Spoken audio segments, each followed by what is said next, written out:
I used to believe my life was simple and safe. I woke up each morning with a quiet sense of certainty. I cooked breakfast. I watered the plants on the porch. I waited for my husband, Jackson, to finish his shower so we could drink our coffee together. These routines shaped my world. They felt small, but they felt solid. I never imagined that every bit of it was built on lies. I am Josephine Bell. I was 34 when I discovered the truth. I remember the day with perfect clarity. The sunlight looked too calm.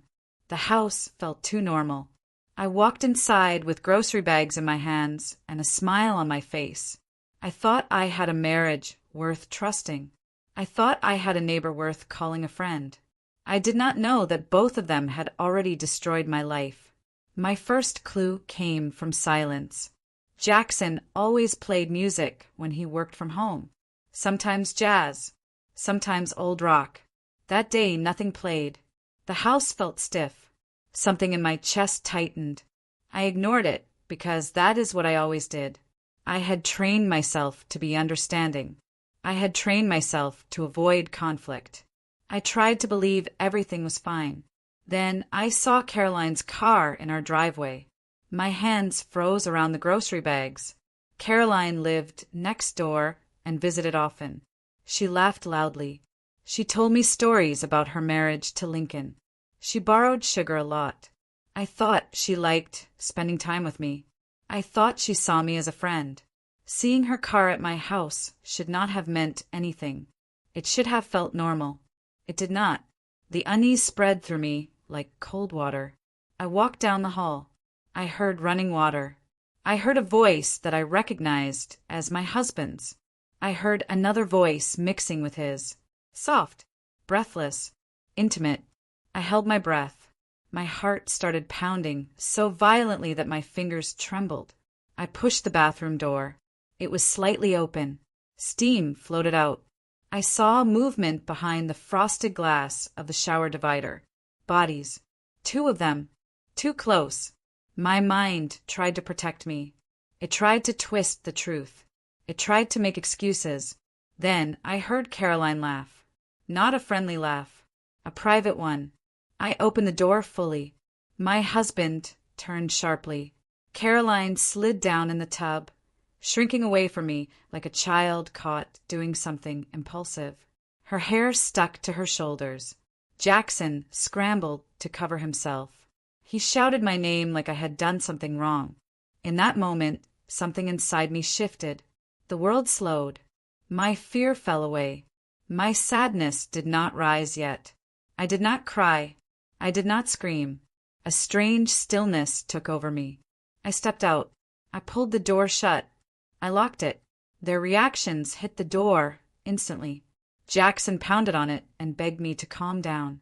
Caroline shouted that it was a misunderstanding. Their voices blended into a frantic noise. I stood outside the door and listened to the panic. For the first time in my entire marriage, Jackson sounded afraid of me. Not angry, not irritated, afraid.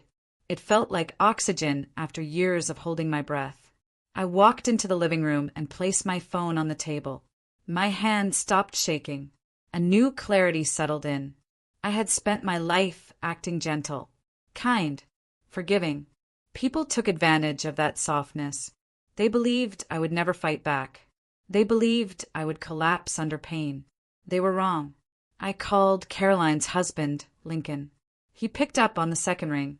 His voice sounded tired and distracted. I told him he needed to come to my house. I told him he needed to bring an empty bag, his phone, and the courage to hear something he never wanted to know. There was a pause. Then he said he would be there in 5 minutes. While I waited, I walked through the house and noticed small things I had ignored for years.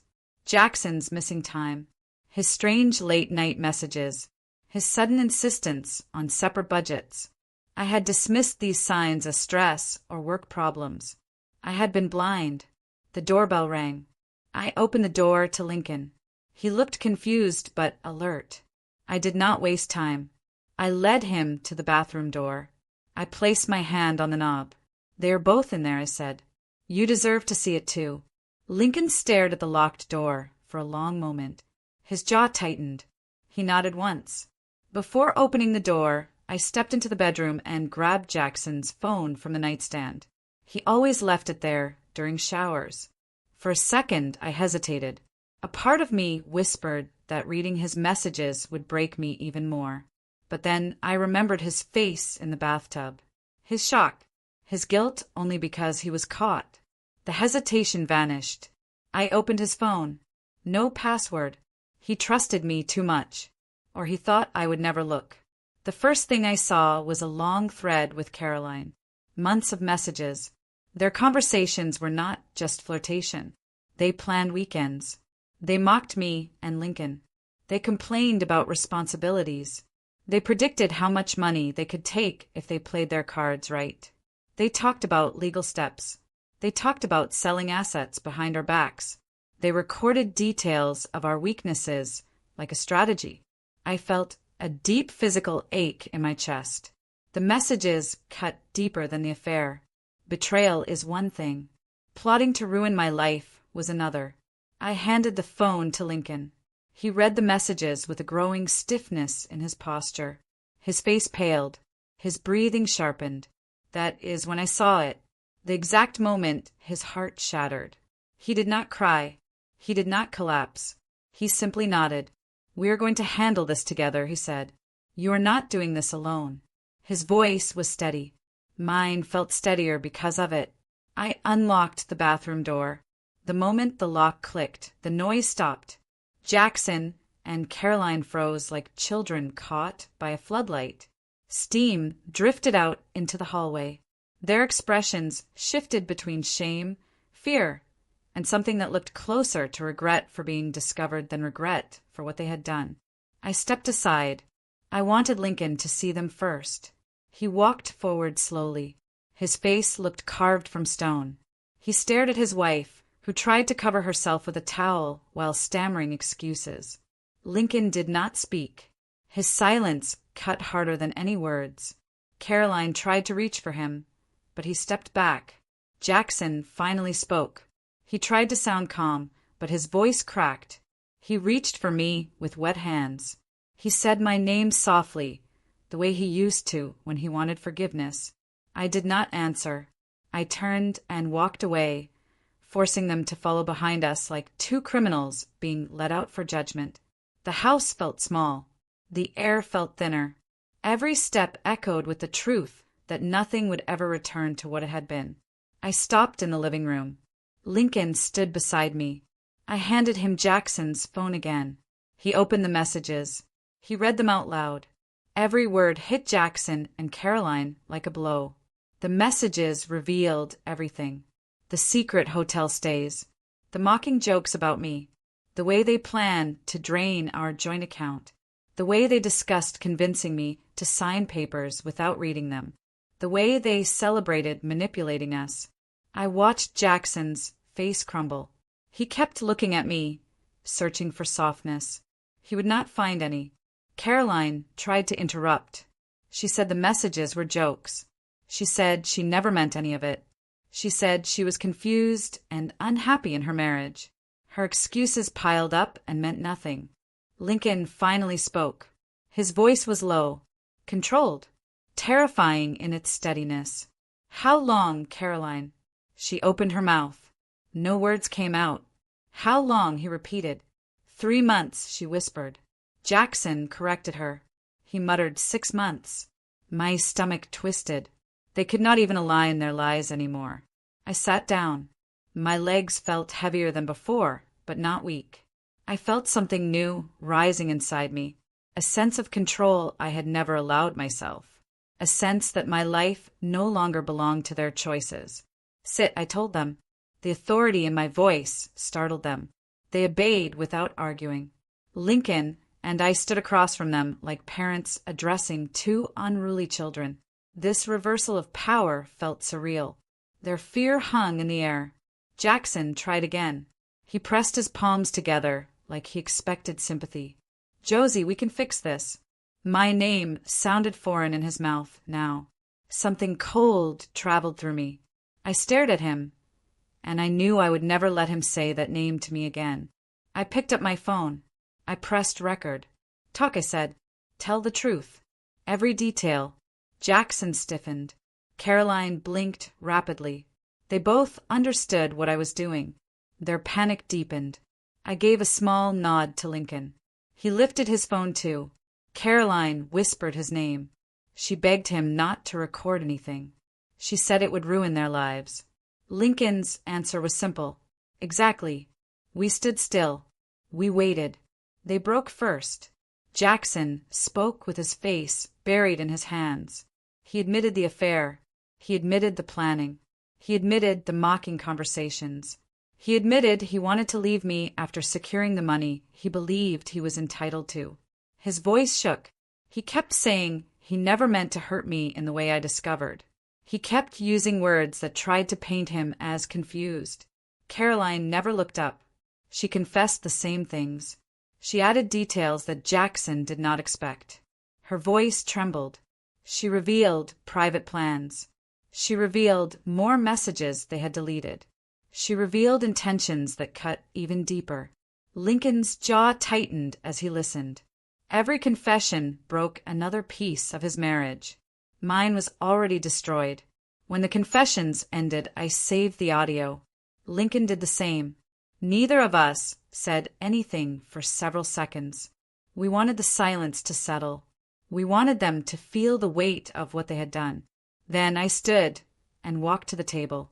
I picked up my binder where I kept our financial documents. Jackson sat up straighter. A new fear entered his eyes. I opened the binder and pointed to the account he had tried to reroute. I pointed to the credit card he had opened using my identity. I pointed to the emails he sent that I had not understood before. Every part of the plan came into focus. They thought I was naive. They thought I was too gentle to ever check. They thought they were safe. Lincoln looked at Caroline with a disbelief that bordered on disgust. He asked her why. He asked her how she could do this to someone who trusted her. Caroline cried, not because she was sorry, because she was trapped. Jackson reached for my hand. I stepped back. "We're done," I said. My voice did not shake. "You do not speak for me. You do not decide for me. You do not get to be in my life after this." He begged. He cried. I watched the tears fall without feeling moved. Pain had shaped me into someone new, someone stronger than he ever believed I could be. Lincoln lifted his phone and called his lawyer. He explained the situation. He sent the evidence. His lawyer told him to proceed with full separation steps. My turn came next. I called a lawyer I knew from work. I sent everything. The texts, the audio, the documents in the binder. Both lawyers advised immediate action. Lincoln and I stood at the same time. We told them to get dressed. We told them to leave the house. We told them not to contact us unless it was through legal channels. Jackson stared at me like he no longer recognized me. He was right. I was not the woman he betrayed. I was someone rebuilt by fire. They left together. Their shame filled the doorway. Their silence followed them out. When the door closed, Lincoln and I stood in the quiet house. The shock settled in. The betrayal pressed against my ribs. But the weight did not crush me. It changed me. "You handled this with strength," Lincoln said. I did not feel strong yet, but I knew I would. After they left, the house felt different. It felt quiet in a way that did not hurt. The silence no longer felt like a warning. It felt like space. I breathed slowly and let myself sit down. My hands rested on my knees. My heartbeat softened. Lincoln sat across from me. His face still looked tense, but the shock had started to settle into something steadier, something that looked like resolve. We both stayed quiet for several minutes. Two people who had just watched their marriages collapse in front of them. Two people who had not broken. That mattered more than anything. Lincoln stood first. He picked up the binder from the table and placed it gently in front of me. "You did the right thing," he said. "It will protect you now." I nodded. A part of me wanted to collapse. A part of me wanted to scream. None of those feelings reached the surface. My mind held them back so I could think clearly. Pain would come later. Pain always comes later. For now, I needed direction. I started by changing every password I owned. Email, banking, insurance, everything. I called my bank and froze the accounts that Jackson had targeted. I contacted my credit card company and placed fraud alerts on my file. The employees on the phone acted confused by the urgency, but I stayed firm. You do not realize how quickly betrayal can ruin you until you see the proof. Lincoln sat beside me and did the same. He canceled the joint credit card he shared with Caroline. He changed access codes on their shared accounts. He reached out to his brother for temporary help with legal fees. Every step we took made the air feel lighter. We worked in silence for nearly an hour. It felt strange to coordinate this much damage control with someone who was almost a stranger yesterday. Yet he understood everything without explanation. Betrayal creates its own kind of bond. When we finished, he stood up. "I should go," he said. "You need space." I nodded. But before he reached the door, he stopped and looked back. "You are stronger than you think, Josephine. You kept your voice steady when most people would have fallen apart." I met his eyes for the first time since the confrontation. There was no pity in his expression, only respect. After he left, the house felt quiet again. I walked through each room and touched objects that once felt comforting. The couch, the kitchen counter, the framed photos. Every item held memories I no longer trusted. My life had changed in one afternoon. I forced myself to sit down and breathe. I needed to feel the pain now. I needed to process what happened. When it hit, it was sharp and deep. I cried until my throat hurt. I cried for the version of myself that believed loyalty was enough. I cried for the woman who trusted Jackson completely. When the tears stopped, something stronger rose in their place. A clear sense of self, a calm understanding that I had survived. Over the next days, the fallout unfolded quickly. Jackson tried to call. I ignored him. He tried to email. I forwarded everything to my lawyer. He wrote long messages about mistakes and weakness and regret. I refused to engage. His words held no power anymore. Caroline tried to speak to Lincoln. He blocked her. She contacted his family. They sided with him instantly once they heard the recordings. Her reputation in the neighborhood crumbled fast. People avoid you when your lies collapse in public. My lawyer moved quickly. We filed for divorce. The evidence made everything simple. Jackson lost access to every financial account. He faced charges for attempted identity fraud. His company found out about the case and placed him on unpaid suspension. His future began to fall apart piece by piece. It did not bring me joy. It brought me closure. Lincoln's lawyer filed his divorce too. Caroline tried to negotiate. Nothing worked in her favor. Her desperation grew. Lincoln told me she begged him to talk, but he stayed firm. About 2 weeks after the incident, I stood on my porch watering my plants. The morning sun touched my face. The air felt new. For the first time in years, I felt like the house belonged to me again. Lincoln walked over from his yard. He handed me a small envelope. Inside was a photo of our 2 signatures on the legal agreements filed that morning. "Freedom," he said. I nodded, not with sadness, with relief. After he left, I stood in the sunlight and realized something important. I did not lose a marriage. I lost an illusion. My real life was about to begin, a life where my voice mattered, a life where I did not shrink myself to keep someone else comfortable, a life where I chose my future without fear. I walked inside and opened a new journal. I wrote 1 sentence. I am done living small. Then I closed the journal and smiled. My pain had shaped me. My choices freed me. The betrayal did not end my story. It awakened me.